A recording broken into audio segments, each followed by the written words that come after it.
বিশ্বাস করবেন কিনা জানি না, আমি কখনো আপনাদের কাছে এসে বলতে পারিনি, আপনাদেরকে জানাতে পারিনি যে গত 5টি বছর যে স্বপ্ন নিয়ে ওই উপজেলা পরিষদে জনপ্রতিনিধিত্বের জায়গায় আপনারা আমাকে পাঠিয়েছিলেন, সেই জায়গায় গত 5টি বছরের ইতিহাস, আমার হৃদয় রক্তাক্ত করার ইতিহাস, গত 5 বছরের ইতিহাস, আমার হৃদয়টা জ্বলে পুড়ে যাওয়ার ইতিহাস, সেই ইতিহাস বুকে বহন করে ওই উপজেলা পরিষদের দায়িত্ব পালন করেছি।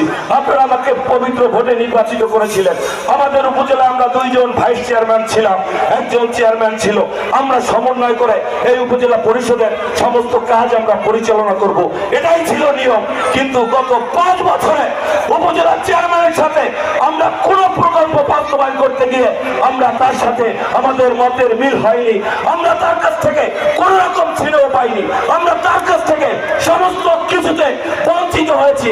আমাদের সাথে সবসময় দুর্ব্যবহার করা